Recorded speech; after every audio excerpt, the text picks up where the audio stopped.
Yeah. So let me tell you, I started posting on Facebook and Twitter that we were gonna go out there to do these shows. And then people started sending me messages, questioning what I was gonna do. First of all, are they gonna understand you in India? Will they understand English okay? Will they be able to follow along with your stories? Once we got there, I come to find out that more people speak English in India than in all of the US and Canada put together. Might as well throw Mexico in there for extra credit. Because there's that many people, and yes, they have the internet. They got the internet, they got Bollywood, they got Hollywood. They understand American culture so much more than we understand theirs. Second thing, people tried to warn me about going over there. Gabriel, be careful. India is a third world country. Don't drink the water in India. It contains parasites that'll make you really sick. Don't eat the food from the street people, especially the street meat. It contains a parasite that'll make you really sick.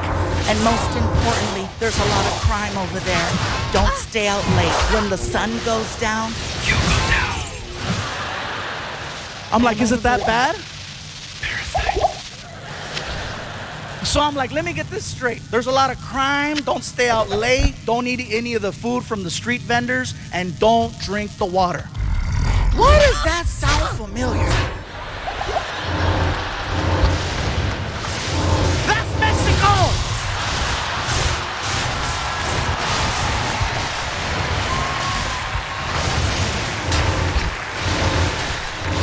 When Martin and I got over there, we found out that Indian people and Mexican people have so much in common, you guys. I'm telling you, it's insane how similar we are, especially the food. The food is so similar. For example, Mexicans love tortillas. Indian people love naan bread, which is a fluffier form of a tortilla. Mexicans love chicken. Indians love chicken. Mexicans love hot and spicy. Indians invented hot and spicy. Most popular drink in Mexico is Fanta. Most popular drink in India is Fanta. Indian people worship cows. Mexicans love barbecues. A lot of similarities. Most of the people that I met over there were very hardworking and humble. And I gotta tell you, every time I talked to someone, I was always greeted the same way. They'd look at me, they'd put their hands together, they do a little bow, and they say, Namaste, which is an endearing hello. It's really nice and sweet.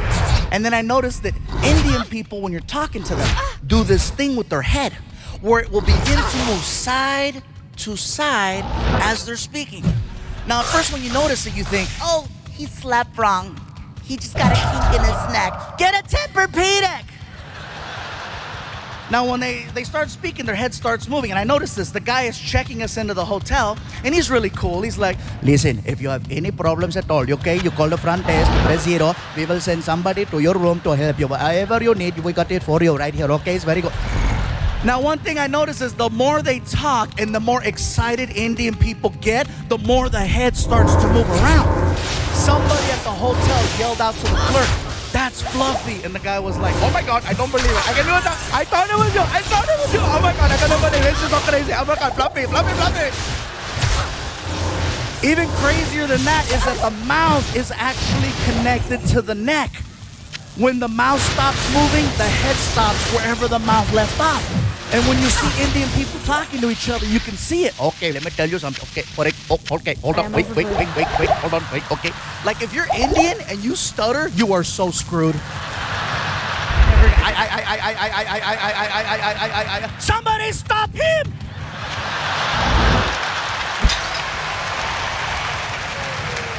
I'm not gonna lie, you guys. When I first saw this happen, I thought it was hysterical. I thought it was funny. But then I started thinking about it. Head movement is just a form of expression. No matter where you live in this world, people express themselves in their own unique way, whether through facial expressions, hand gestures, body movement, extra words. Everywhere you go, things are different, and that's just how they express themselves in India. Now back to the whole Indians-Mexican thing. That is something else that we share in common with Indian people. Head movement. Now some of you in the building tonight are like, stupid, we don't have head movement. Yes, we do. It's a little different. See, with Indian people, the head movement is side to side. Mexicans, our head movement is front to back. The difference between that is that with Mexicans, we have to be very, very upset in order for you to see the head movement. Otherwise, you can't tell. With Indians, it's all the time. Oh, today is such a nice day. It is such a beautiful day today. I'm so happy. It's very nice, very good. Oh my God, I can't believe it's so nice. It's such a pretty. Mexicans, when we're mad, that's when it comes out. For non-Latinos, hey, trust me, you cut off a Mexican in traffic, see what happens. ¡Sáquete, pendejo! ¡Lárgate, cabrón! ¡Quítate, desgraciado!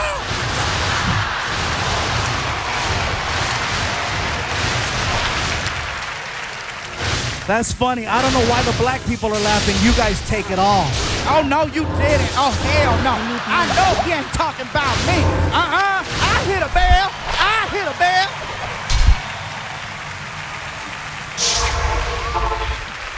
I made myself dizzy doing it.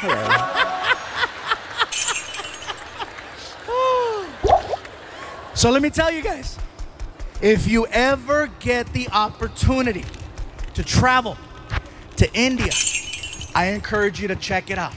You are gonna see some beautiful things. You are gonna see some amazing things. You are gonna see some sad, depressing things and some real horrible things. Overall, it's a well-balanced trip. But when you get back home here to the United States, you will have a whole different appreciation for your life. Believe that. I guarantee this, guys. There's a lot of people in India, and with a lot of people comes a lot of traffic. First things first, American traffic and Indian traffic, very different. Here, whatever happens on the freeway will stop the whole freeway. In India, there's 10 times the traffic, but it moves. See, the problem is Americans, we're fascinated by accidents. We're fascinated by the idea of seeing potential death. That's why we slow down on the freeways. We say we don't want to see it, but what happens in traffic? You know, what's going on over there? How may I be of help?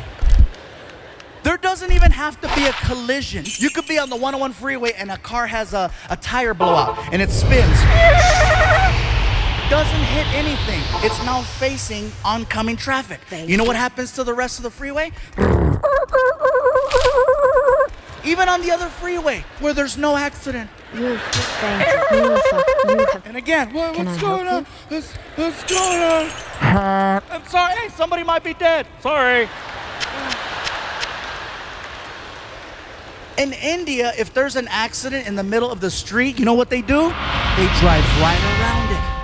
They don't stop. And it's not that they're not sensitive to the situation. They are. It's just that there's so much chaos that happens on a regular basis. They just need to get to work. They do see what's happening. And believe me, they're heartfelt. You know, they'll drive around. I'm so sorry for you. There is a place. Nothing stops the flow of traffic in India. They need to get from point A to point B. And so they go. If there's an accident, they drive around. If there's something blocking the street, they get on the sidewalk to go around. It's amazing the way they drive. And here's something else. No one uses turn signals over there. No one uses They'll turn never see me signals. coming. They use a horn. Now, if you go to India tomorrow, from the time you get there to the time you leave, you're constantly going to hear a horn. It's an actual language where people are driving. I'll show you. You driving? Car on your right. Car on your left. Light up ahead. They talk to each other while they're driving, and they barely miss each other every single time.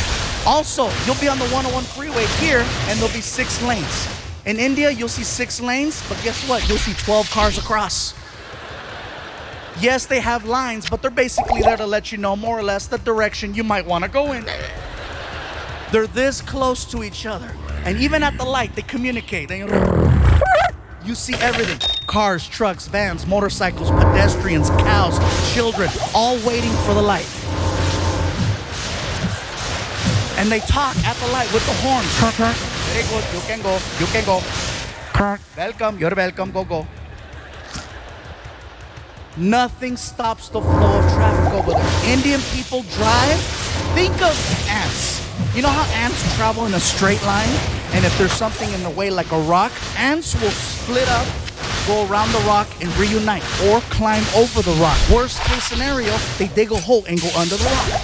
That's the mentality of driving in India. A man can get shot in the middle of the street. People just look at each other. Somebody pick him up. And they'll drag his ass onto the sidewalk. And if there's an accident and they need to get around, guess what's gonna happen to that guy on the sidewalk? Nothing stops the flow of traffic in India, except a cow. Now, I know we've always heard the stories and the jokes about, oh, Indian people don't eat hamburgers. I asked the question and I found out. It's believed that cows are people who have died and they've been reincarnated, and their new life is now the cow, which is why they don't eat them and why they give them all the love and respect in the world over there. I saw this firsthand. There's a cow crossing the street while we're driving, and the cows know, they're cocky, they know that they can cross. Friggin', all the cows, and the cows out there all cocky. Gling, gling, gling, gling. No one honks at the cows. No one yells at the cows. No one touches the cows. They wait for the cows to finish crossing. The cow that we had laid down. The driver just shut off the car. Started tweeting. There is a cow in the middle of the street. Hashtag Momo.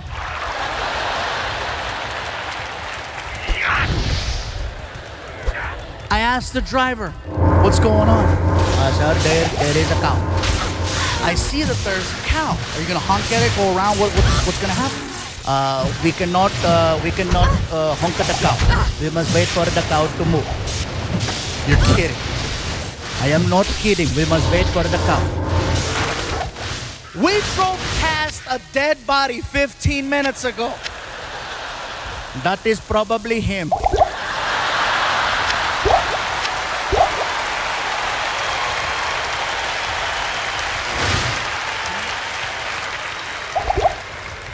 Like seriously, the driving situation over there is so intense, you guys. One morning while we're there, I needed to get to the airport fast because I overslept. And so I get in the cab and I hand the driver a $50 bill. And I go, sir, I am running very late. I need to get to the airport as soon as possible. Whatever side street you have to take or back road, I'm all for it. Whatever you have to do, let's do it. And I hand him the money. And he goes, very good, let's go. And we take off. The guy is hitting anywhere from 50 to 70 miles an hour on the street. We are making incredible time. I notice that we're heading in the direction of a red light. Have you ever been in a car with someone and you're paying attention to what's going on and you notice that you're about to hit a red light and you know how you start to mentally and physically prepare yourself for the deceleration of the car, and you start anticipating the pressure from the brake. And if you don't get the sensation of slowing down by a certain point, all alarms go off in your head and you sock the driver in the chest. Not only did I not get the sensation of slowing down, I got the opposite. He gunned it towards the light. And it caught me off guard. I couldn't even scream. I was like,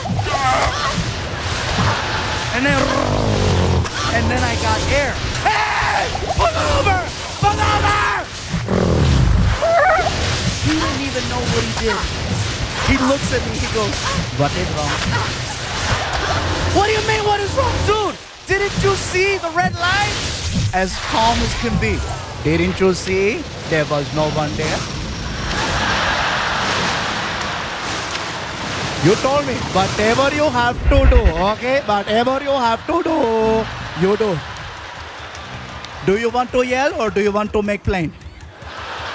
He made a good point. I sounded like a third grader. I want to make plain. What I can stays. Like seriously, that's a video game I want to see. I want to see Grand Theft Auto India. It was so crazy, you guys. And this is just us being there. I haven't even gotten to the part of us performing. We were in Mumbai. Bangalore, and Delhi. Okay, these 3 places is where we went to perform. Mumbai and Bangalore, the shows went over very, very well. Okay, there were about 1,500 to 2,000 people, which is amazing for if you're going over there. I was like excited, yes. And then we get to Delhi. And when we got to Delhi, you guys, it got a little crazy. Martin walks out on stage and the crowd recognized him. And they started chanting, Martin! Anytime I hear that, I'm like, they know him, it's gonna be a good show. So Martin starts cracking jokes. Crowd starts laughing. He's cracking more jokes. Crowd keeps laughing. All of a sudden, I hear this.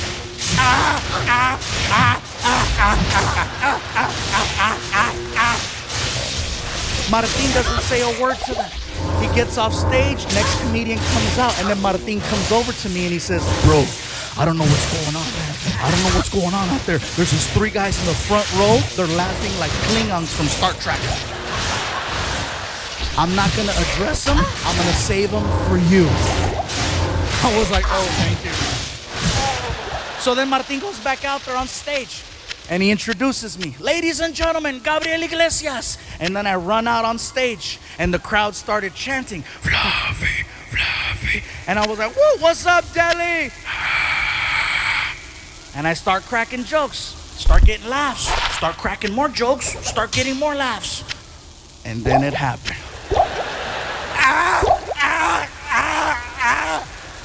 Now see me, I can't avoid things, especially when it's front row center.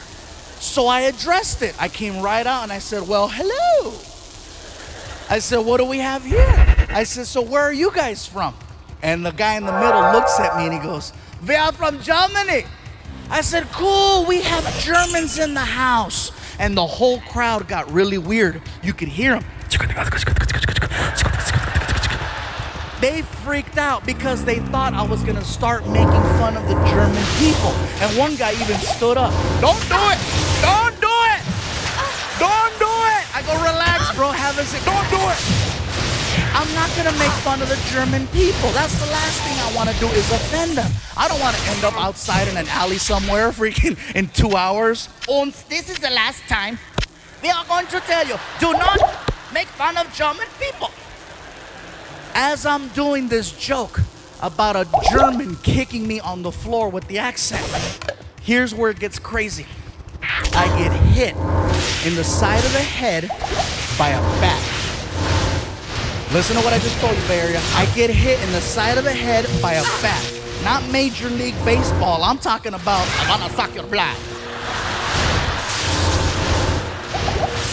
In India, there are millions and millions and millions of fruit bats.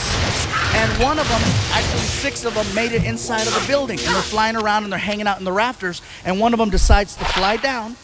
And basically, when I was doing the kicks, I stepped into the line of flight of the bat. And he caught me right here. I'm like, what the hell? And I look up and you see it and you can hear it. The Indian people saw that and they freaked out. They were yelling, they did it! They did it! We told you, don't do it! We told you, don't do it! They're evil! They're evil! I'm like, dude, I don't care how evil you think the Germans are. They don't have control over bats. It wasn't like the guy got offended and said, oh, really? Welcomes you. Uns release the bat. So now the crowd is weird. These guys are laughing. And there's freaking bats flying around the theater. First 2 minutes of my show. I gotta do an hour. And now I've already lost the crowd. They're freaking out. These guys are laughing weird. I'm nervous. It's my first time there. I don't know how to get out of this. So I literally walked over to the other side of the stage and I started just performing for this side of the room, trying to redirect the focus right here. And I'm so nervous, I'm stuttering. I don't even have a segue. I'm like, you know, it's crazy. In America, everybody in America likes drinking. You know, it's real crazy. Like for example, Mexicans, most Mexicans, we like drinking tequila. Most black people like Hennessy. Most white people like Jaeger. Here in India, you guys like Fanta. And when I said Fanta, the crowd went crazy because it was such a local reference, they freaked out. They were like screaming, oh my God, he knows, he knows. They started singing. Panta, panta, no, you want not, panta, panta, no, you want not, panta, panta. The roar was so big, it allowed me to restart my show. So I started cracking new jokes and more jokes and these jokes and those jokes. 5 minutes go by. 5 minutes go by. All of a sudden, the Germans got offended at the fact that I left them out of my drinking joint. The one in the middle stands up and he approaches the stage. Now this stage has got to be about 5 feet tall. The guy's head was about this high. He's like 6'4". He looks at me and he starts pointing and he's yelling, hey, fat man! Fat man! What about us, huh? What about the Germans? What do we drink? Dude, that was like 5 minutes ago. We were giving you a chance! What do we drink? First of all, sir, I apologize. I'm really nervous right now. I had no idea there was going to be Germans here tonight. It felt like Poland. I don't care if you laugh or not. That's a smart-ass joke. That's a smart-ass joke. It's not my fault some of you pendejos failed history. You better Google that and find out why it's so damn funny. So, all the older white people. So anyway, so I'm standing and I go, listen, sir, you need to have a seat, okay? The people are getting nervous. You need to have a seat so I can finish the show. And the guy, he refuses. I will not sit down, fat man, until you tell us what we drink. I go, listen, I don't know what you guys drink. And the Indians are being so cute. They're trying to help me. They're yelling, hey, they like Fanta too. And the guy was like, we do not like Fanta. I can't carry.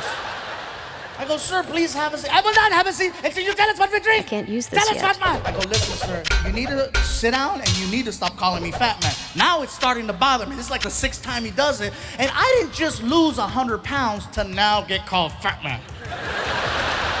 So I go, sir, if you don't have a seat, we're going to have a problem, especially if you call me fat man again. And he freaking did it. What are you going to do, fat man?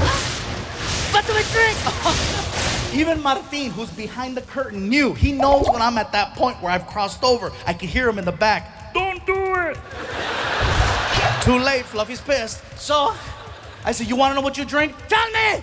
Don't ask me where this came from. I got right in his face and I said, blood of juice.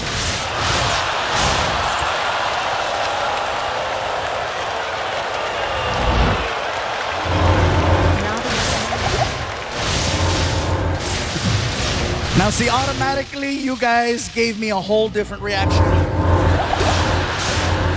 In Delhi, that was probably the most shocking thing ever said on that stage. So shocking that 2,000 people at the exact same time got so quiet, you guys, so quiet. You could hear everyone's ass just...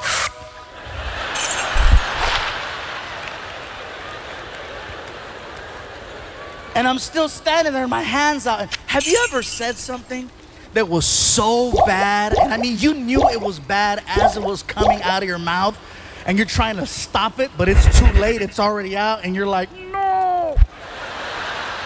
And it's too late. Blood of Jews is all over his face, right? I'm standing there, my hands out, I'm looking at him, he's looking at me, and I'm like, ah! Greetings. He says, that's a good one. Yeah, that's a good one. Oh my God, thank you. Thank you. Good evening. It doesn't end there. I'm telling you guys, this is so crazy. So next morning, Martin and I are flying back home to Los Angeles from Delhi. We're taking an airline called British Airways. We go from Delhi to London, England, and we have a connecting flight over there. Once we get to England, they canceled our connect for whatever reason. And so we got rebooked on another airline called Lufthansa.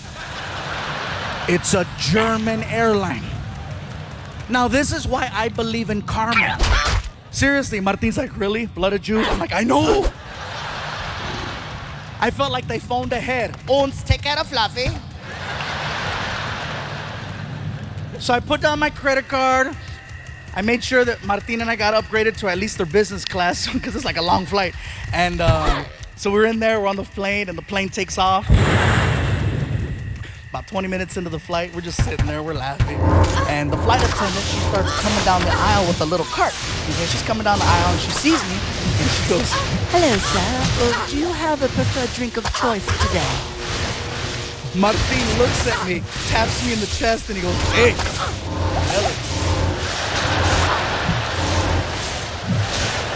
tell her, bro. Come on, ask for it. If anybody has it. Dude, shut up. And then she looks at Martin. Sir, do you have a preferred drink of choice? And Martin's like, yeah, you guys got blood of... She's like, Bloody Mary? Yes, yes, Bloody Mary. Freaking Machete's gonna get me banned from flying. So we make it back home. I'm trying to tell this story to my girlfriend and my son. And my girl, she's barely laughing. She's like, like she's jaded. She doesn't laugh at my jokes anymore.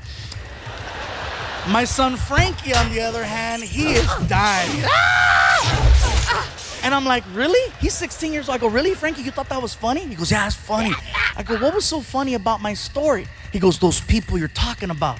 I go, who, the Indians? He goes, no, the other ones. I go, the Germans. He goes, yeah, it's funny. I go, what's so funny about the Germans? The way that they speak. I go, what's so funny about the way that they speak? He goes, they sound like the three little pigs from the movie Shrek.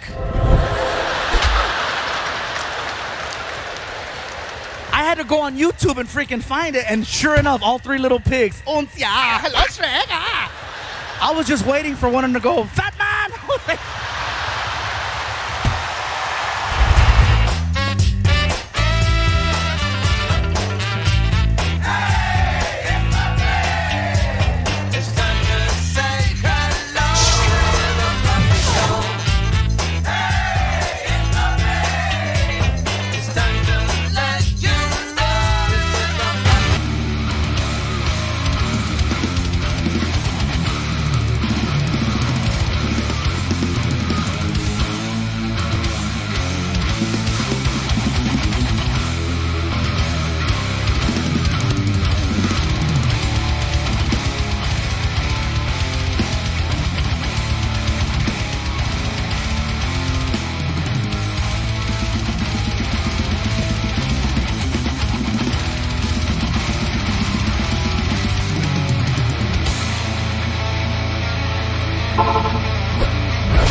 Danger welcomes you.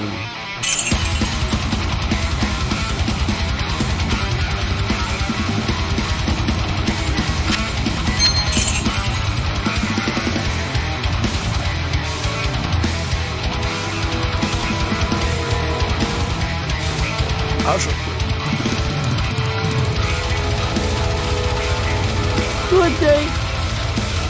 Let's deal, my friend.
This one.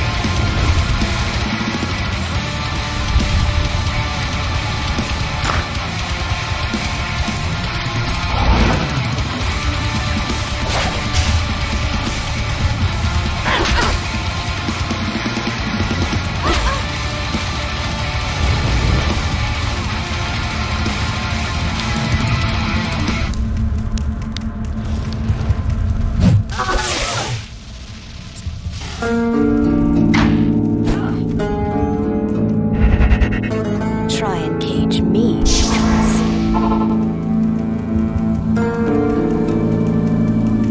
Hi there. Oh, thank.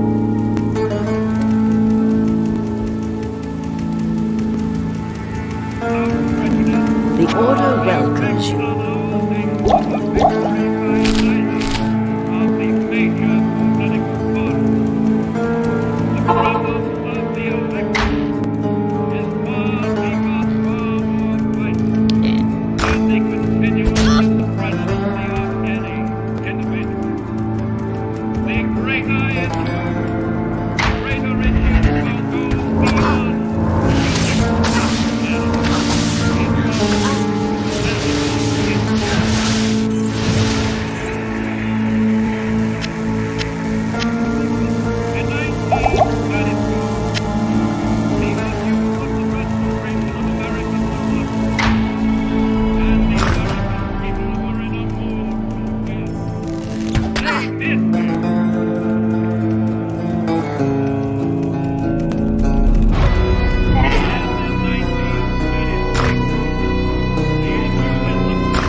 scientist.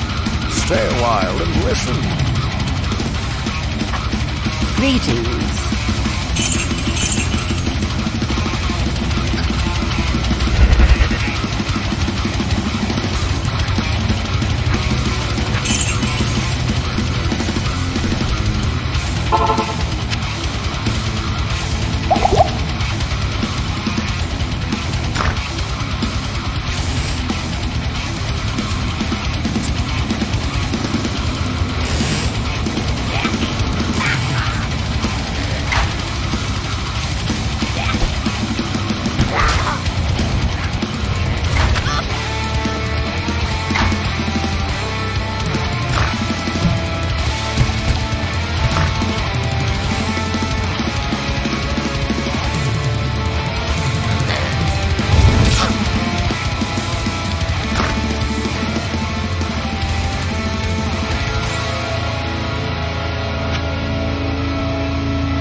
Greetings.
The Order welcomes you.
Hello.